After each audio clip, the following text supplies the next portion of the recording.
When we hear the word intoxication, we usually think of what happens to the body and the mind when you put intoxicants in the body.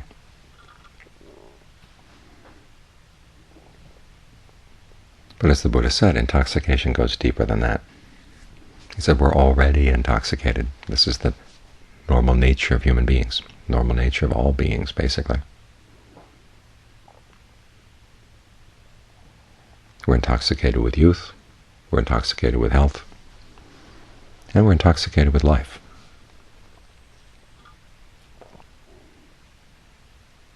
When the Buddha was still a prince, he started reflecting on this. A reflection that more people should engage in. He was still young, he was still healthy, he was alive. But he had to realize that the happiness that he was searching for was something that was subject to aging, illness, and death. He himself was subject to aging, illness, and death.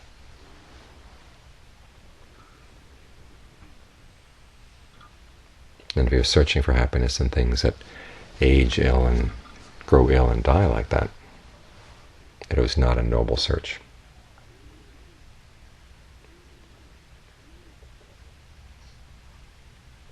Even if he was searching for the most beautiful things, the most artistic things, the most refined things they had at that time, still it was basically no different from anybody else.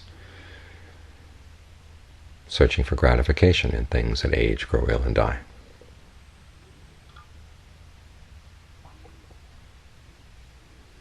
And he realized that as a young person it was not proper for him to look down at old people, because there was someday when he was going to be old.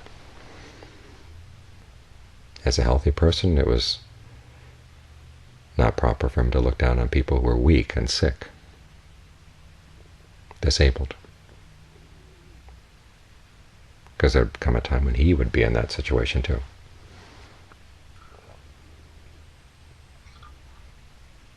And as a living person, there was nothing proper about looking down on dead people or thinking they were somehow horrible. I mean, death lies in your body. All the possibilities for death are right here.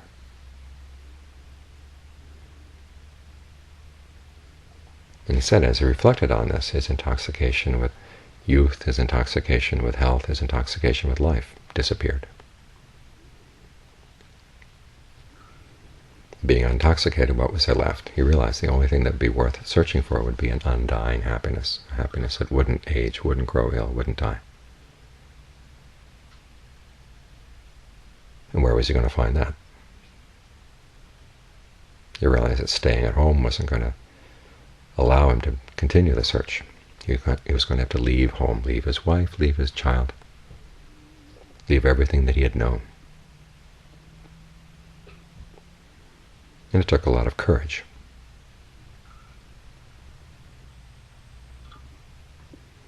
But he made up his mind that if he didn't make that leap, his life would have been wasted.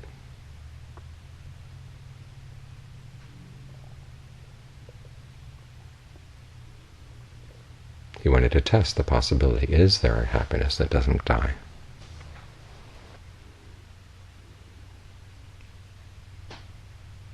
And he was willing to give his life to that question. I think nowadays, who in his position would make that kind of choice? Someone who was powerful, wealthy, famous. How many of those people do you see giving it all away and going off into the forest, disappearing for 6 years?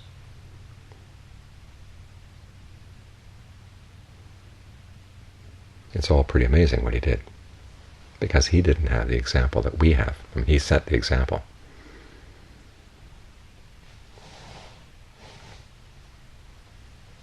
He made an important discovery for the human race.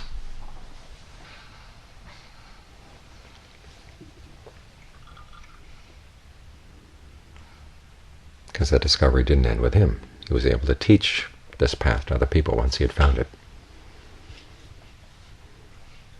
The word of that path has spread to us.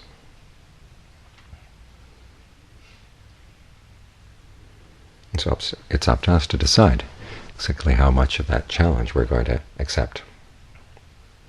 Because the story of the Buddha's life is a challenge. Are you going to continue in your intoxication with youth, with health, with life? Or are you going to sober up and give your life to something that's really worthwhile? Because what does it mean to be intoxicated? You forget. You act as if there is no tomorrow, and it's not the sense of devoting yourself fully to the practice today because you don't know if there's going to be no tomorrow. It's just a question, who cares what happens? I'm going to do what I want right now. That's how intoxicated people act. They act on impulses and they do all sorts of destructive stuff, harming not only themselves but the people around them. No thought for the past, no thought for the future. It's mindfulness that helps to sober us up. That ability to remember.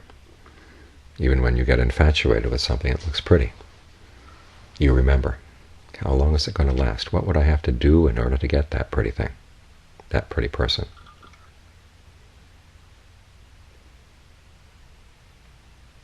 And when you remember that, the appeal of the surface attraction goes away.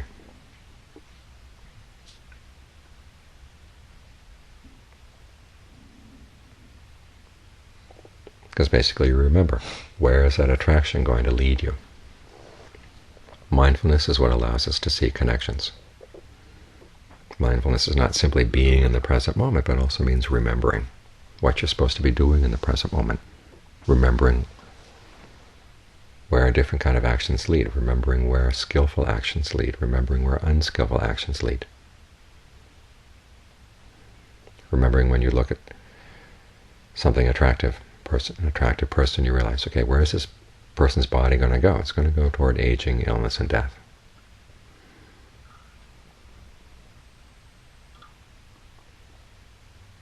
Do you want to get attached to that person? Because that's where it's all going to go.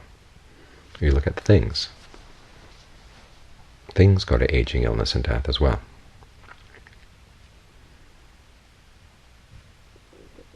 And you think of all the things that people do just for things. Killing, stealing, cheating. And so what do they get? They end up with just the dregs of the thing. And in the meantime, they've developed a lot of bad karma.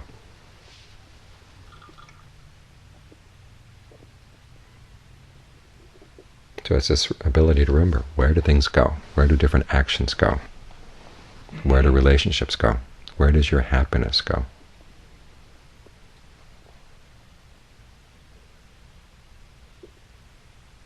Now, if it's the happiness you can develop with the path, that goes in a direction that's really worth going to. It's a noble search, as the Buddha said. This eightfold noble path that we're following. It leads to the deathless. It leads to the end of karma, the end of action, the end of the results of actions. That's where it can take you. No other path of action can take you there. It's a path for sober people. The Buddha has us reflect on aging, illness, and death. One, just reminding ourselves that we're subject to this, so we can get our act together. Start acting in more skillful ways, given the time and opportunity we have. And he also has us reflect on the universality of all this, that everybody is subject to aging, illness, and death. All the relationships you might want to develop are subject to aging, illness, and death. All the things that you might want to gain are subject to aging, illness, and death.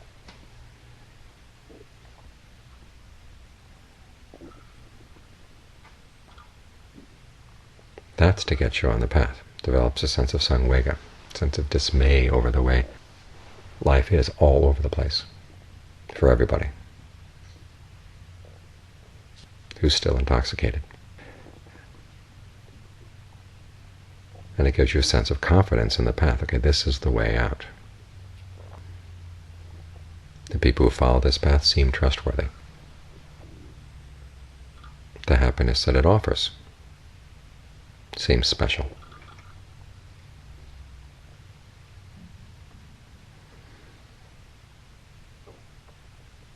It's really something worth giving your life to. It requires sacrifice. It requires doing without a lot of things, but you keep reminding yourself, what are those things you're doing without? Well, things subject to aging, illness, and death. And if you let yourself get waylaid, you let yourself get distracted on the path. Okay, you go back to your old intoxication.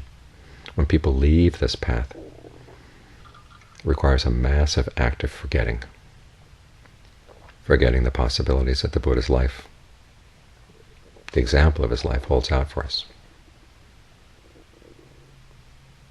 And forgetting that you're contenting yourself with things that really don't lead to where you want to go.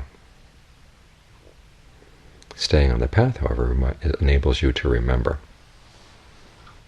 because it's a path good in the beginning, good in the middle, good in the end. It starts out with a good intention. The practice itself is good, and the place where it leads is good.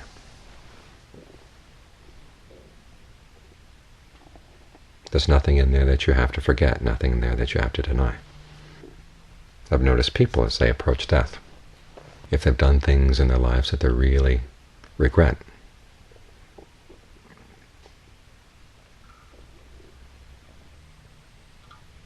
their memory deteriorates a lot faster than people who don't have anything that they regret. It's because they've been spending their whole lives consciously forgetting, consciously denying, putting up walls in the mind. And as death comes, that particular habit of forgetting just takes over.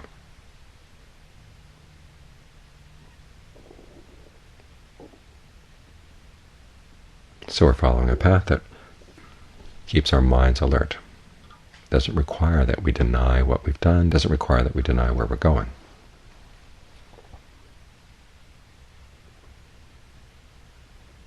We can be mindful from the beginning on to the end. We can be sober, and that's what it means to be sober. It doesn't mean that you're not having fun, that you're not enjoying it. It's just that your enjoyment sees clearly all the way from the past on into the present, and then on into the future.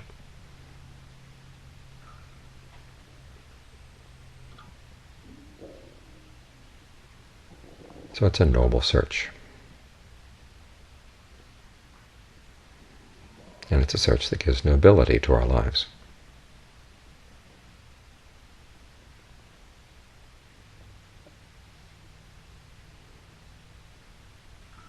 So always remember this.